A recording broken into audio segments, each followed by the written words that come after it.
오늘도 레전드 채널을 방문해주셔서 대단히 감사합니다.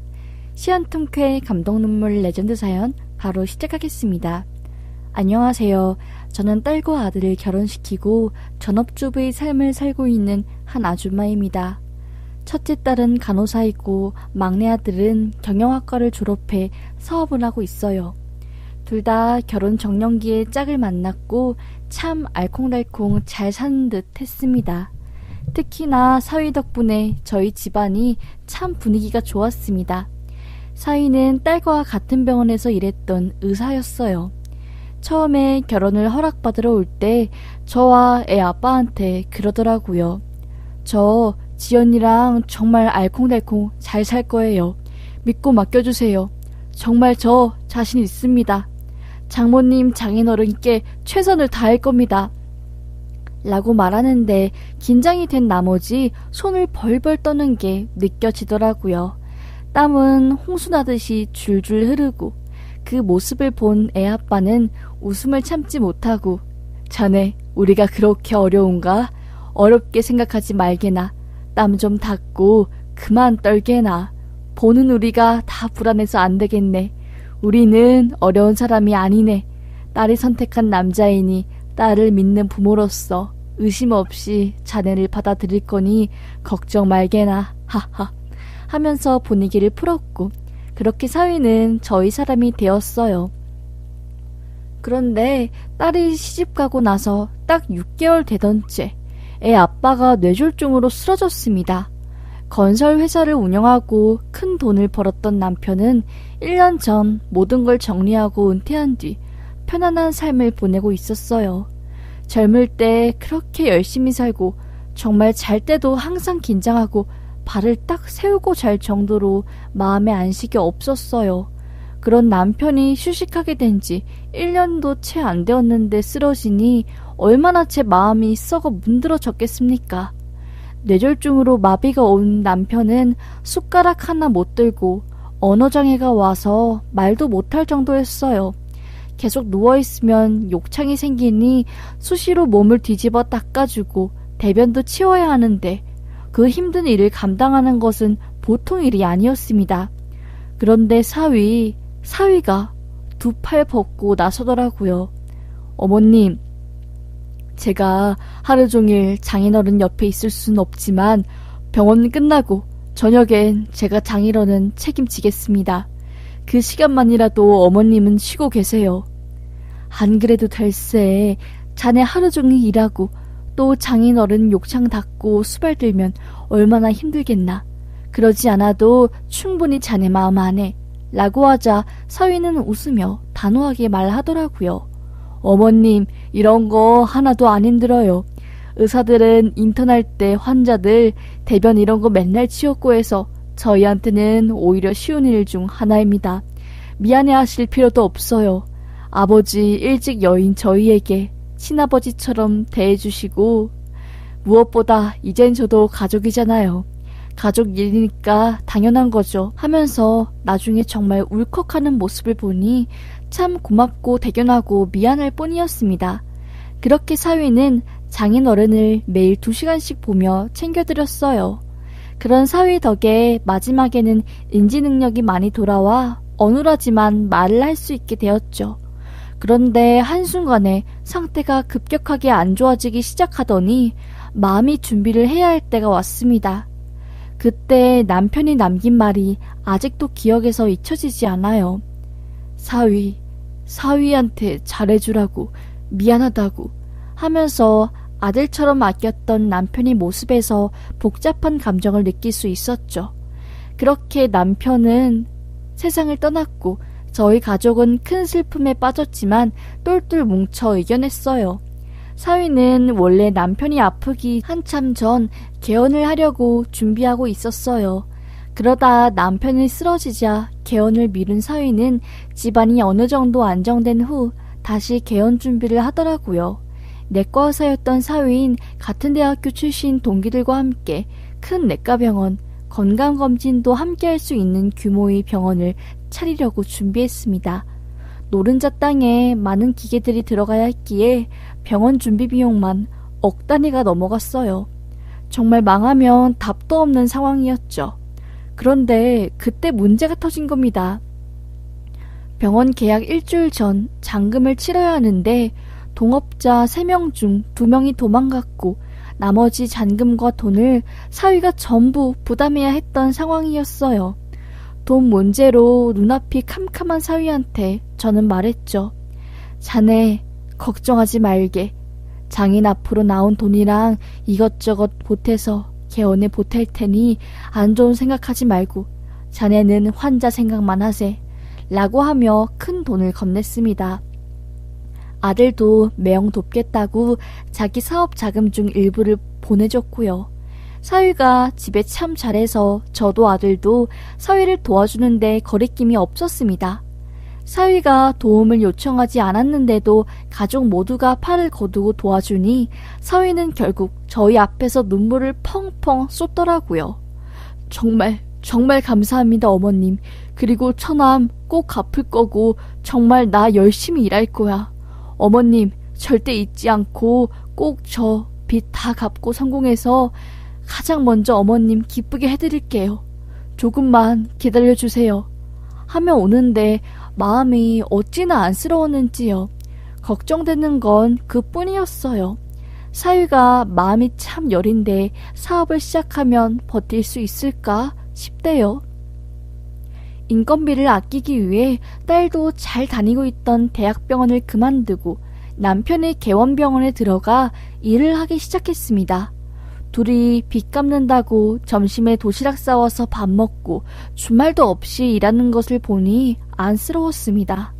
처음 병원 개원했을 때 첫 달은 적자가 3천만 원이었어요. 적자 났다 하면 기본 2천만 원 먹고 들어가는 거더라고요. 술을 입에 한 잔도 못 댔던 사위는 빚 때문에 압박감이 너무 심해 일만 끝나면 술을 그렇게 마신다고 하더라고요. 딸도 얼마나 속상했겠어요. 엄마한테 말도 제대로 못하고 둘이 끙끙 앓는 게 눈에 보였죠. 그래도 그렇게 열심히 둘이 일하고 몸을 갈아 넣다 보니 병원 매출은 점점 올라왔습니다. 딸네 부부도 긍정적으로 이 상황을 받아들였는지 딸은 절 볼 때 엄마 10년이면 빚 갚을 수 있을 것 같아. 빚 때문에 내 인생이 젊어진다고 생각하고 있다. 그냥 그렇게 생각하면 편하네. 조급하지 않고 이라고 하면서 웃으며 말하는데 왜 웃음 속에 숨겨진 눈물이 전 보였을까요?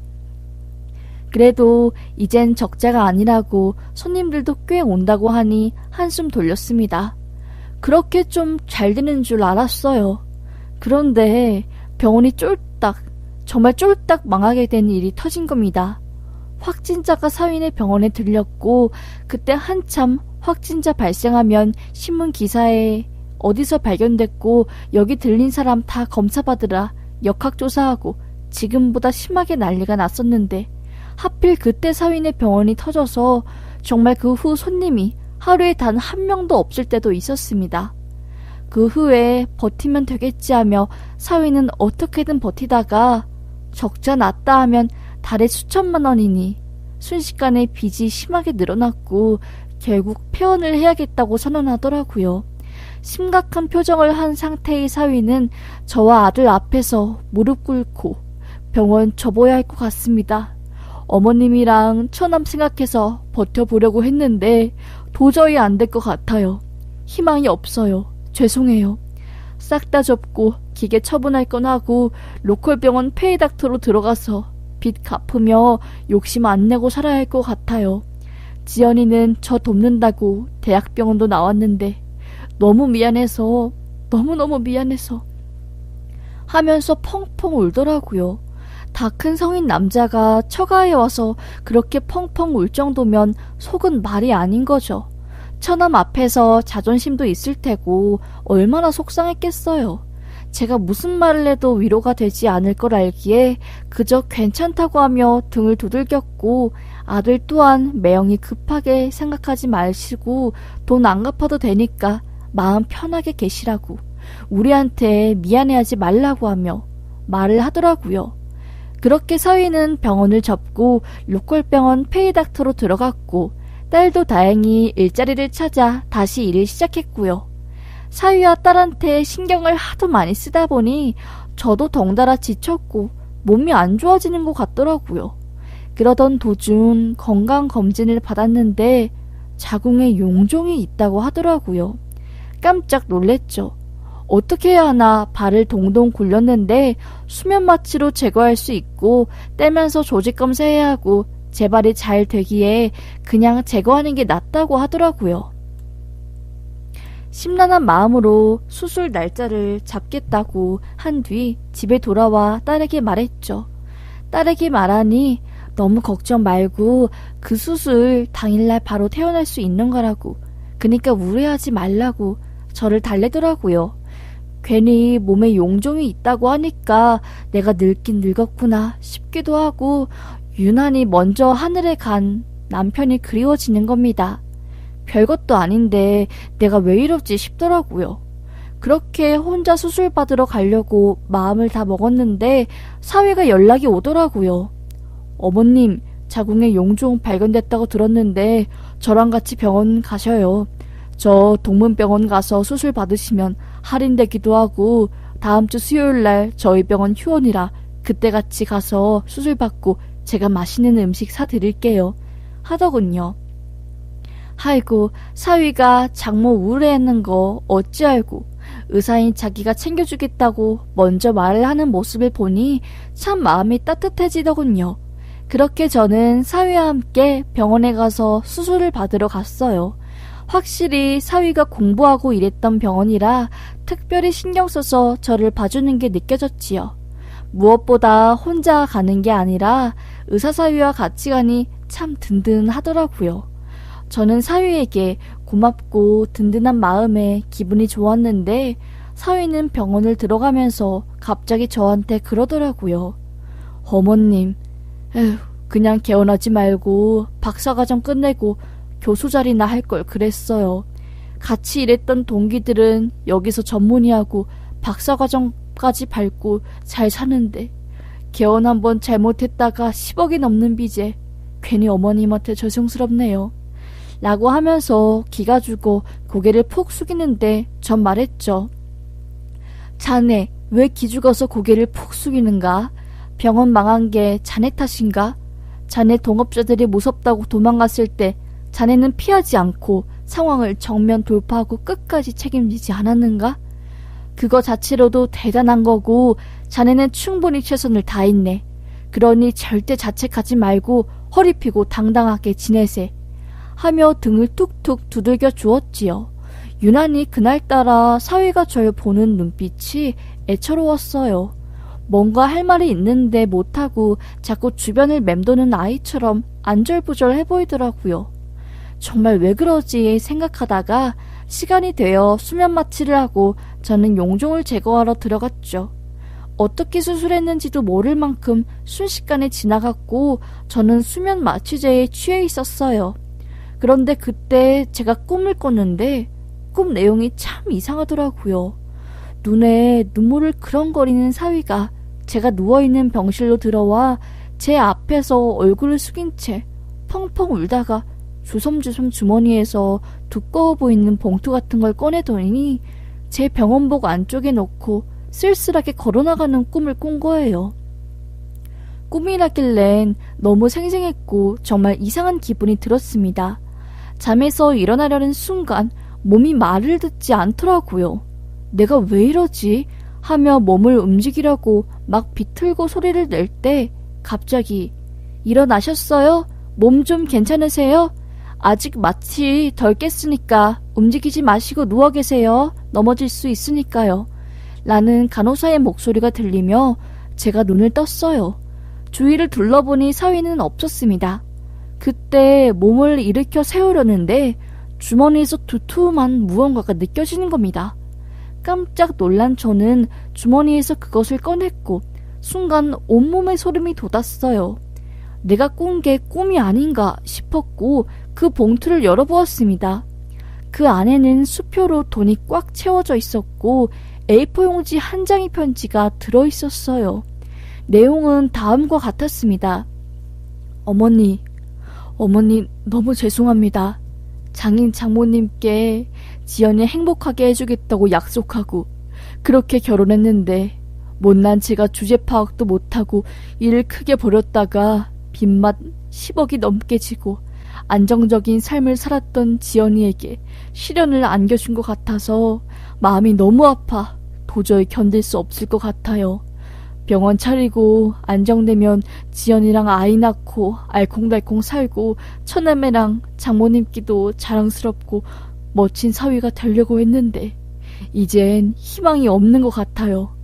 제가 힘들어서 술에 입을 댈 때도 지연이는 끝까지 술도 안 마시고 강하게 심지를 고치며 저를 응원했는데 어제 지연이가 술에 잔뜩 취해서 집에 들어왔어요.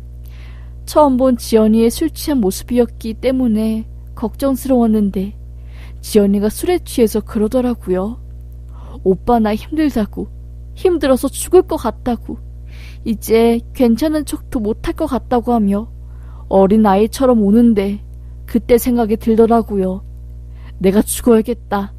그냥 나는 세상에 있을 존재가 아니다. 라고 생각이 강하게 들었어요. 장모님, 장인어른, 그리고 처남 생각하면 끝까지 살아서 좋은 모습 보여드려야 하는데 앞이 안 보여요. 울고 있는 제 모습밖에 안 보여요. 오늘 장모님이랑 병원 와서 동기들 만나니까 더 힘드네요. 나만 이렇게 사는 것 같고 동기들은 다들 한 자리씩 차지하고 멋지게 사는데 나만 비참한 것 같아서 장모님한테 부끄러운 사회인 것 같아서 저도 그냥 장인어른 따라가고 싶습니다. 어머님 죄송해요. 끝까지 지연이 책임지지 못해 죄송합니다. 이 돈은 병원 정리하고 남은 돈인데 어머님이랑 처남이 빌려준 돈이랑 얼추 비슷할 거예요. 죄송합니다. 장모님, 지연이 잘 부탁합니다. 라고 적혀있는 겁니다. 저는 그 글을 읽는 순간 머리에서 무언가 툭 끊기는 느낌이었어요. 삐 하고 소리가 들렸고 빨리 사위를 찾아야겠다는 생각뿐이었습니다. 간호사! 간호사!를 부르며 침실에서 일어나려 하자 마취에 덜 깬 전 쿵하고 넘어졌고 간호사가 들어와 무슨 일이냐고 하더라고요. 저는 사위가 준 편지를 보여주며 우리 사위 찾아야 한다고 당장 CCTV 돌려서 애 좀 찾아달라고 소리쳤지요. 사태의 심각성을 파악한 간호사도 바쁘게 움직이기 시작했습니다. 저는 옥상부터 올라갔어요. 사위의 이름을 부르며 울며 계단을 힘겹게 올라가니 다들 무슨 일인가 싶어 눈을 말똥말똥 뜨고 절 보더라고요. 옥상에 올라가 사위의 이름을 불러봤지만 그 어디서도 보이지 않았습니다. 어떡해, 정말 어떡하니 싶은 저는 엉엉 울며 딸에게 전화하려는 그 순간 옥상 구석 난간에 서서 아래를 바라보던 사위를 마주쳤고 비틀거리며 달려가 사위의 허리춤을 와락 안았습니다. 자네 이게 대체 뭐한 짓인가? 왜 그러는 거야 도대체 자네, 왜 그러는 거야? 하며 엉엉 울었네요. 저를 본 사위는 죄송하다고 뛰어내리려고 저를 뿌리치려고 하자 저는 사위의 발을 꽉 잡고 말했습니다. 우리 가족 자네 없으면 못 산다네. 자네가 장인어른 쓰러져서 우리 가족 모두 힘들어할 때 유일하게 버티고 서서 장인어른 돌봐주지 않았는가. 이젠 우리 가족이 버티고 서서 자네를 도와줄 때네. 빛이 뭐라고 자네 목숨을 포기하려고 하는가. 우리 가족은 자네 없으면 못 살고 내 딸은 어쩌자고 이런 선택을 하는 거야. 자네는 세상에서 제일 소중하고 귀한 사람이야. 자네는 우리에게 축복이고 하느님이 내려준 선물이라고. 그만큼 감사하고 중요한 사람인데 대체 왜 장모 마음에 대못을 박으려고 해? 왜? 라고 말하며 정말 안간힘을 잡고 사위를 잡았어요. 그때 상황을 파악한 병원 관계자들이 달려와 사위와 저를 끌어내렸고 무사히 사위를 옥상에서 내려 1층으로 데려갔습니다. 후에 소식을 듣고 달려온 딸은 사위에게 말했죠. 어쩌자고 그런 선택을 하려고 했냐고. 대체 남은 우리 가족은 어떻게 살라고 엄마한테 그런 편지를 남기고 사라지는 거냐고. 내가 잘못했다고, 술 먹고 투정 부려서 미안하다고, 나 오빠 없으면 못 살고 오빠 빚 있다고 해서 오빠가 밉거나 창피하지 않으니까 제발 그런 생각하지 마. 라며 우는데 눈물바다가 되었죠. 그런 저의 모습을 본 사위는 죽을 죄를 지었다고 순간 죽고 싶다는 생각이 너무 강하게 들어 미친 짓을 한 것 같다고 사죄를 하는데 마음이 아팠습니다. 안정을 취한 사위는 마음을 가다듬고 진정을 한 뒤 말하더라고요. 다시는 안 그러겠다고요. 딸은 사위를 정신과에 데려갔고 그곳에서 검사한 결과 심한 우울증과 높은 자살 충동률을 보였다고 당장 입원해도 이상하지 않을 정도라는 말을 들었습니다. 항우울제를 처방받은 사위는 페이닥터 일을 잠깐 그만두고 온전히 휴식을 취했어요. 그런 사위의 모습을 보고 저는 결심했습니다. 사실 남편이 딸 아이 낳으면 꼬마 빌딩 딸이랑 사위 이름으로 해주라고 한 게 있었는데 이걸 지금 주고 빚 갚은 뒤 다시 출발하게 해야겠다 싶었죠. 그래서 딸과 사위를 불러 말했습니다. 이거 장인 어른이 너네 아이 낳으면 주라고 한 빌딩이다. 이거 처분해서 너네 빚 갚고 제발 가벼운 마음으로 다시 인생 살아라 하며 사위의 손을 잡았고 사위는 통곡을 하며 잘 살겠다고 아이처럼 물었네요. 그렇게 사위는 빚을 갚았고 6달 정도의 정신과 치료 후 지금은 다시 병원 페이닥터로 들어가 잘 살고 있습니다. 우리 가족이 힘들 때 친아들처럼 발벗고 나서서 도와준 사위가 이제 다시 마음을 잡고 잘 살기로 해서 참 다행이다 싶었습니다. 세상 사는 게 어떻게 승승장구만 하고 성공만 하겠어요. 실패도 하고 넘어지기도 하고 주변의 도움도 받아야 그게 인생이지 않겠습니까? 우리 사위의 상처가 빨리 아물어 더 강해질 때까지 저는 장모로서 우리 자식들 사위 끝까지 곁에서 응원하렵니다.